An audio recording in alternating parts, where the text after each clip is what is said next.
Welcome to Engineering Influence podcast from the American Council of Engineering Companies. And today I'm very pleased to be joined by Nate Maniktala. He is a principal with BranchPattern.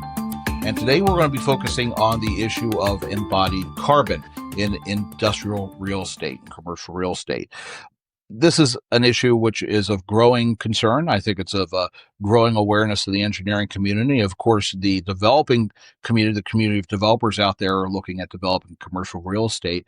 And BranchPattern has a new report out on the impact of embodied carbon. And Nate, really do appreciate taking time to join us on the program. Well, I'm thrilled to be here. Part of ACEC. I love the organization and really excited to have this conversation. Well, we're excited to have it as well. You know, for those out there who may not be directly familiar with BranchPattern, if you could tell us kind of what you do and how you fit in the AEC space, that would be great. Yeah, that'd be wonderful. So BranchPattern, we've been around since 1991, and we are a consulting and engineering firm that's dedicated towards sustainability. Our origin story is that we were founded by a high-performance MEP engineer and really dedicated to creating energy efficient buildings. He was very passionate about it, and so got involved in a lot of projects that were part of the AIA Committee on the Environment types of boards. Sustainable design was his passion. We decided that one of the things we wanted to do is to have a greater impact. And so we expanded our services to go beyond MEP design. And today we're a building science and sustainability engineering firm that encompasses all aspects of building science. So we have architects, we have registered architects, we have mechanical engineers, civils, the whole gamut. And we provide consulting services in collaboration with a lot of AEC firms to take buildings to make them optimized for human experience and environmental stewardship. It really shows, you know, the diversification of the industry. I think that that ability to be both on the engineering side and on the consulting side, on the science side, shows, you know, what a good engineering firm can be as a trusted advisor in multiple ways to clients and not just clients, but actually, you know, beyond that, the general public on issues that are important like sustainability. What really prompted the BranchPattern to embark on this study? My understanding, this is the second version of the study. What kind of sparked the idea to put this together? Well, so one of our large sectors that we serve is the industrial real estate sector. And we're really fortunate to work with some of the largest developers and owners in the industrial real estate in the world. And we are their green building consultants, sustainability partners across their entire portfolio. And so we see hundreds and hundreds, about 600 industrial buildings a year our firm touches. And that is throughout North America, South America, and Europe. We're also noticed that a lot of the research and the information around embodied carbon tended to be centered on other sectors, the non-industrial sectors, right? The Carbon Leadership Forum, a wonderful organization that we fully support and participate in, established some benchmarks. But in 2023, when we were reviewing their benchmark, they had 2 industrial buildings in the entire benchmark. And we thought to ourselves, you know, one of our core values is advocacy. How can we help lead the industry forward and lead a movement so that our clients and the entire sector understood, you know, how they should approach embodied carbon and what is a good baseline to be using. And if you measure that baseline, then we can start to track improvement. You know, for those out there who may not be directly involved with the industry, you know, we try to get this out to a wide audience. I think that people assume immediately, well, they understand kind of the baseline idea of operational carbon, right? A building is, you know, stuff's going on in a building 24/7, right? There are furnaces, there are energy generations, you are emitting something from a building. How does that differ from embodied carbon? Yeah. So embodied carbon is largely upfront, right? While operational carbon emissions happen over the course of a building's lifetime and decrease over time, you know, as electricity providers incorporate more renewable energy, as well as carbon capture and storage, the emission profile of a building we anticipate is going to change dramatically in the future here, where the embodied carbon emissions That is the emissions associated with the materials and the construction and the manufacturing of all those materials during the entire life cycle. So that includes extraction of raw materials, the manufacturing, the transportation, installation, maintenance, and then disposal of building materials. The eventual deconstruction and demolition and waste processing at the end of a building's lifetime can also contribute to a lot of that embodied carbon emission. And so the decisions we make today are permanent. Whereas a lot of the operational decisions we make, can be improved over time. Yeah, and that's the challenge, right? That's really the challenge when it comes down to engineering. It's a question of, you do have the opportunity over time, hopefully, that operational emissions are going to be lowered or controlled. You have regulations that are coming in about net zero, things of that nature that can be changed. But then the question really becomes up front: the really the embodied carbon total on this structure that you're designing? Yeah. I'd add like the time value of decision making is important here too, because, if we want to hit some of our climate goals, these emissions are happening largely in these first year or 3 years of the building construction process. And so we can say that we made a building 60% more energy efficient, but we're going to see those returns over 30 years. If we reduce embodied carbon by 60%, we're going to achieve the vast majority of those reductions in these initial years. And when we looked at industrial real estate, in 2022, 716 million square feet of industrial construction started in the United States. Over the last 5 years, it's averaging that was the peak. It's averaging about 475 million square feet of industrial construction starts each year. That's 20 to 25% of all construction in the United States. So it's a very big opportunity, that I think if we attack it, we can make a big impact. Yeah, absolutely. And then you have layered onto that the post-COVID effect of a lot of buildings not really being torn down and rebuilt, but you're having a lot of buildings retrofitted. That's happening a lot in Washington, D.C. A lot of office space is going to be becoming condos, right? You have a lot of firms that are looking at how do we deal with renovating and rehabbing the space to be for a completely different use. How does that fit into the whole mixture with embodied carbon instead of just rebuilding or tearing down, but actually retrofitting?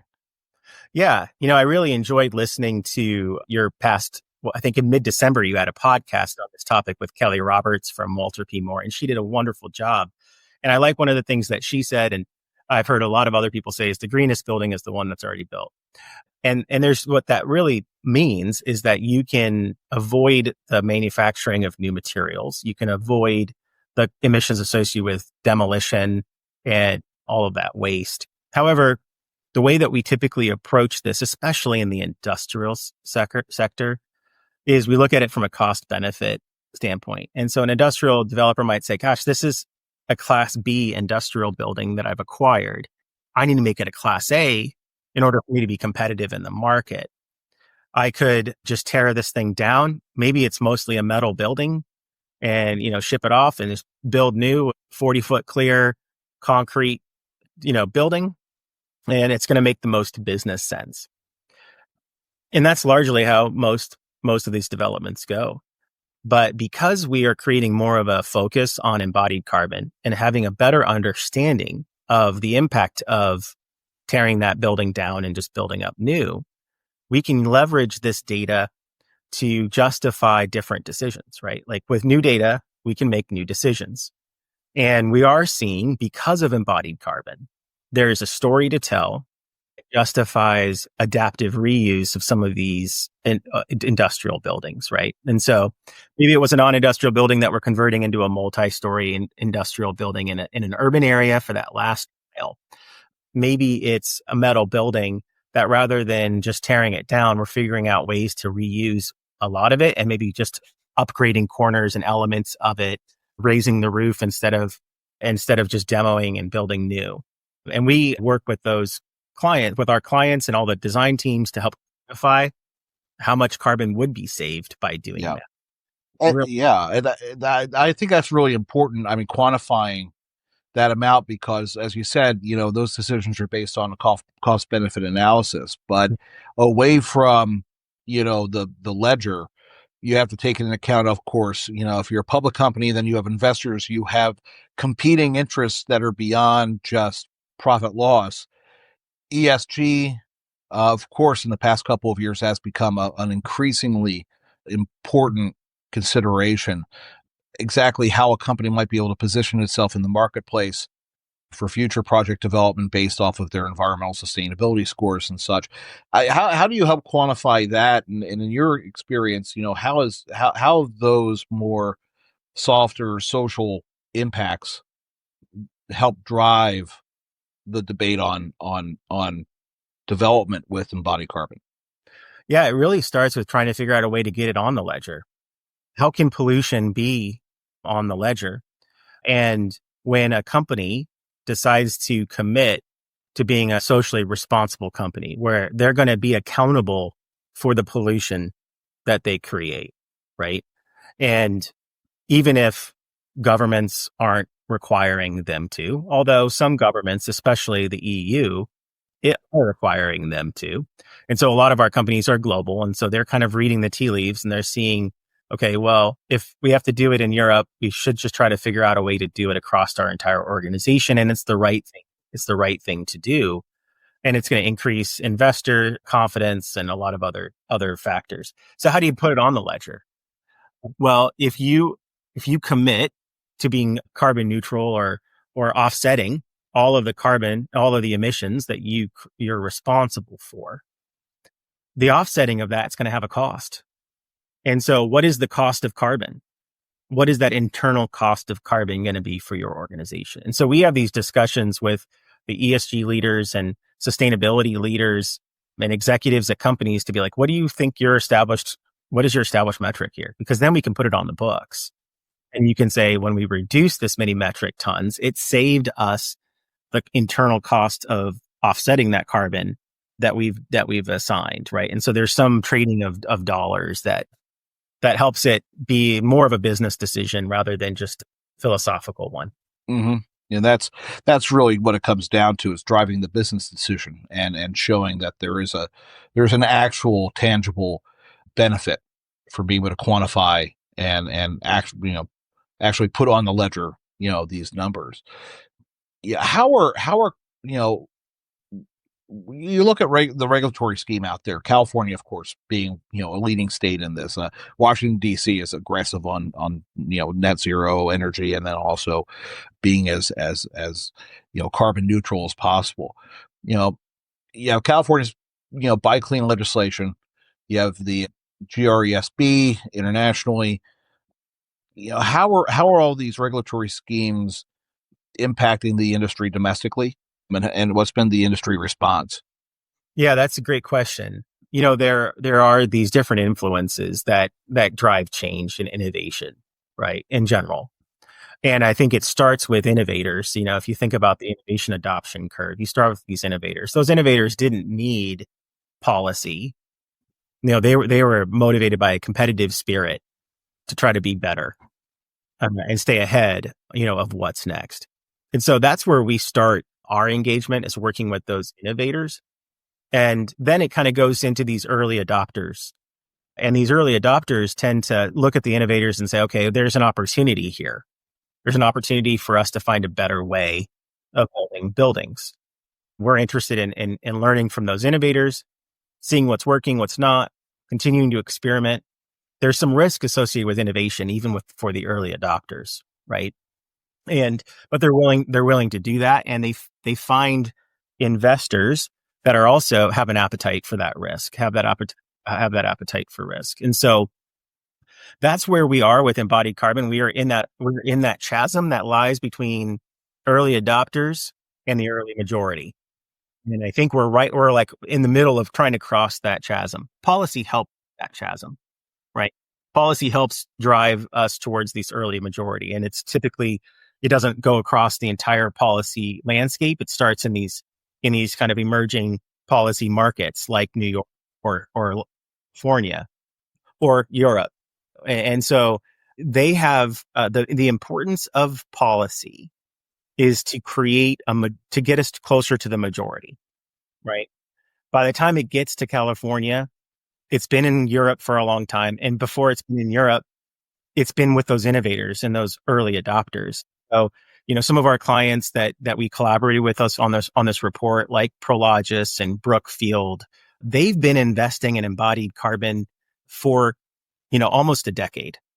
They have invested in collaborations with, MIT and doing research because they truly are trying to position themselves to be ahead of the curve and to continue to lead from the front. And so these for them, these policies are relatively inconsequential because they've been there. But what the policies tend to do, which is beneficial, is it brings that majority to the table.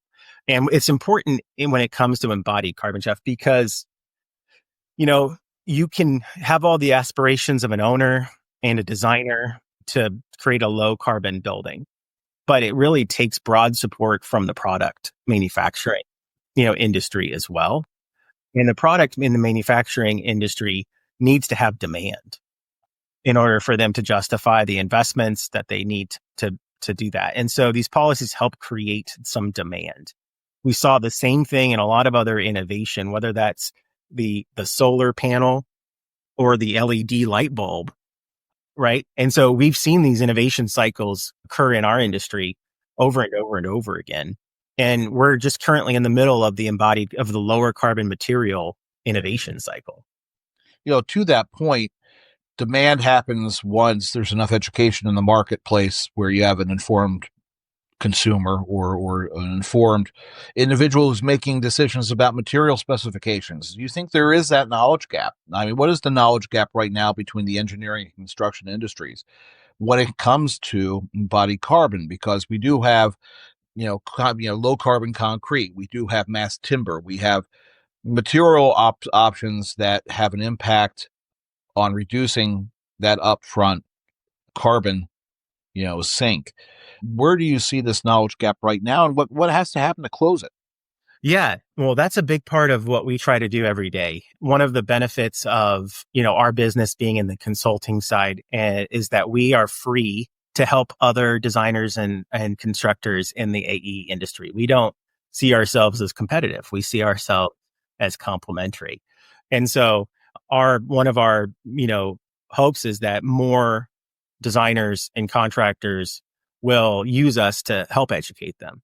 And this means that a lot of times we just come in as, part of our advocacy to do education and workshops. And other times they'll actually hire us to look at their specifications and do some analysis and make some recommendations and changes to how they could do a better job of writing their specifications for low carbon targets. For example, rather than just specifying, a slab thickness, make it a performance-based slab specification where you're putting PSI requirements and you allow for innovation to happen. Those types of little things we can help with the industry. We've made a lot of progress in the last 5 years. We've been really focused on educating the industry for 5 years. It's been great to see partners like our Carbon Leadership Forum grow in membership, and product manufacturers are innovating. Another thing that is important when you're going through this innovation is understanding and evaluating, because not every product is going to be successful, right? There may be performance requirements. There may be some misinformation out there about the performance from an emission standpoint of products. And so you have to be careful. Even well-intending suppliers, they get caught up in the marketing, and maybe they didn't do the analysis to the rigor of ISO or EN standards. And so as a specifier or as an owner, you are, excited about a product that says they can reduce your embodied carbon emissions by 20%. Can we look under the hood and can we do some of that analysis? And so that's another area that we work in, and we found great success because product manufacturers are well-intending for the most part, right? And they want to get the information right. And I think we're in a good spot. And I think that actually the next frontier that we're currently working in is, embodied carbon information around concrete and steel has been maturing rapidly over the last, 5 years, especially. But there are a lot of other product types that it's still very, very early, specifically MEP equipment. So it's like, what are the embodied carbons for these air handlers and these other embodied carbon, and even solar panels, which are, a carbon reduction goal with those. What's the embodied carbon of a solar panel, a specific solar panel? So that's another, those are areas that we're excited that we're doing a lot of research, and we've partnered with some very large companies that have helped fund some research for us to look at the embodied carbon of MEP systems. Do you think that there's one alternative material that is leading, across others? I mean, we talked mass timber with Walter P. Moore. We'll be going down to Texas to take a look at their Anderson Ball classroom project that they have huge mass timber education building in Texas as part of our engineering and public works roadshow soon. I mean, that's going to be a good example. It stands out because it's wooden buildings. Seeing more of those is always nice. But in your research, is there one that's leading the charge? It's a great question. We wish there were some sexy answers for embodied carbon, but the reality is a lot like energy efficiency. It takes a lot of little things to reduce embodied carbon.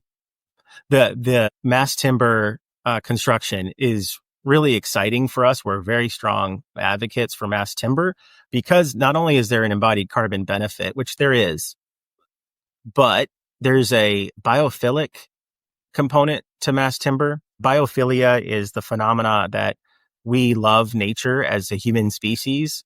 We are connected to nature. We're biologically predisposed to like natural materials. And so, when we have a mass timber building, yes, we'll enjoy it more. People like in mass timber buildings, but we'll also protect it. And that's the embodied carbon story.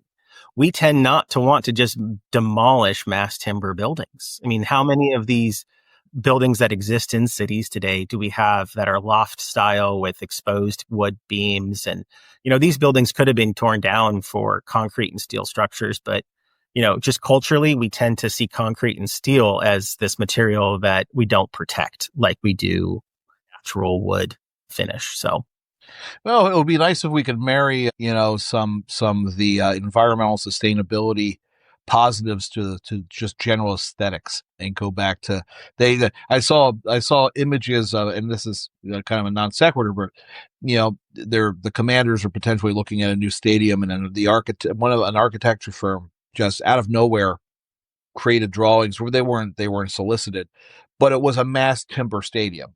yeah. And it was just to look at it was amazing because like you said, you're immediately drawn to it because Yes. you're looking at an entire football stadium that is wood, and immediately you're like, yes, please build that because aesthetically it's going to be so amazing. Yeah. Hopefully, that takes off and you have that combined benefit. I do have to ask because, when you talk about mass timber, you got to talk about policy. When you talk about policy, you got to look at what's going on in the world. We have potential for tariffs for Canada. Well, guess what? That's where we get a lot of lumber. Right now, how is BranchPattern looking at, I guess, the current situation in Washington, the potential change? ESG, environmental issues have been on the forefront for the past decade or so. You have this huge polar shift in Washington. Too early to tell what's going to happen, but are you game planning? Are you looking ahead at what how a change might impact either regulation or potential commercial interest in embodied carbon? Yeah, that's a big challenge, right? If only we could predict the future and had control over, what people thought or did. We do analysis. So, as a leader of a business, our responsibility to guide a business towards success.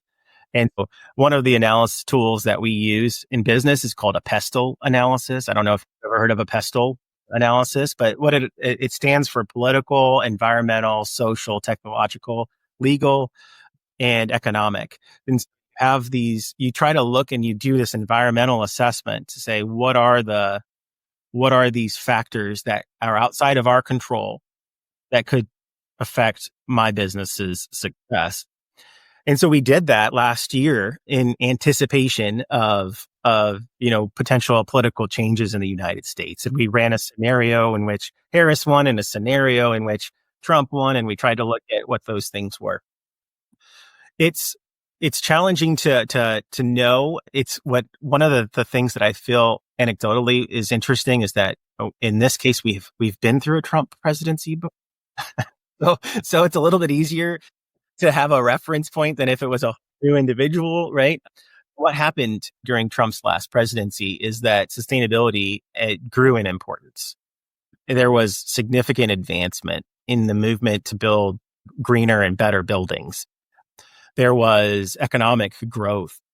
And so, the environmental components of it, what I anticipate, if I were to guess, is that the private sector need to take more leadership over the next 4 years to fill the void, which is a great conservative principle, right? Like maybe good ideas win and let the market work. And I have a lot of confidence in the market.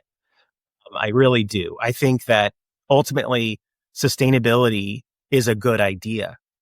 We just talked about how we hope that they build a building out of wood. Why? Because we think it'll be a cool, better building that people will enjoy more and we will protect for more generations, which that's a sustainable outlook, right? We know that that there are many people who lead investment in real estate that do see climate risk as a real business concern and a global concern. And so the GRESB, you mentioned GRESB earlier, GRESB, that's the global real estate sustainability benchmark. That is purely a tool for private investors to evaluate the sustainability of real estate investments. And so the number of people that have been participating in that benchmark, it's a voluntary disclosure program for real estate companies to disclose the sustainability performance of their of a real estate, portfolio. And so that investors can use it as a tool when evaluating where they want to invest in different funds. That grew significantly under Donald Trump's last administration, not because of anything he did, but because sustainability is creating enough value on its own. So, we're staying the course because we believe it's the right thing to do. And I think we're also pretty well positioned that we don't do things. We're not code driven organization. We try to be beyond that. And we try to find people who are in that innovator, early adopter stage that are really interested in outcomes. Yeah. I think as technology and sustainability merge and as the two kind of, pushes it along, there's a greater interest, on the private sector to be that's the differentiator. And I think you're right. I think that, the market is going to push this forward, but, the important thing is with firms like yours and the firms throughout ACEC is it's a great opportunity to educate policymakers on these topics to bring it up to them. And because I know there are very few members of Congress who are engineers. There are even fewer who understand. I think there's, Bruce Westerman, who is an engineer and also a professional forester and is a huge proponent of mass timber, but he's like one of hundreds who don't get it. So it's up to us to educate those people in power on the importance of this from a environmental standpoint, but then also to push the industry and push clients to take the risk to embrace these things. Yeah. It's a great report and it's a great conversation, Nate. I'd love to have you back on the show. For those who want to get a hold of this report, where should they go and where should they go to learn more about BranchPattern? Yeah, absolutely. So our website is branchpattern.com. And you can go on our website. We've got this report. We also have a lot of other research that we've posted in our perspectives and our thought leadership. There's a knowledge library there, and you can download a copy of this full report. It does a really good job of providing, if anybody in the industrial sector, kind of where to focus. And so, hopefully it's beneficial. And definitely on there, there's also all of our contact information, and advocacy is a key principle for us. And so, we really look forward to engaging with the industry to help solve these problems, because I don't think it's a political problem. I think it's a problem that the people, we're all in power to control. The power isn't with politicians. The power is with us, right? And so if we can drive the industry forward, we can make the change we want. That's a great way. I think that's a great way to close the conversation. Nate, Nate Maniktala is a principal with BranchPattern. Check them out, branchpattern.com. Get a hold of the report. Take a look at it. It's a really good report. The website's great too. You got a lot of great resources on the website as well that you can really dig into and learn more. So I do appreciate you coming on the show, and I look forward to extending the conversation in the future. Absolutely. Thanks for having me.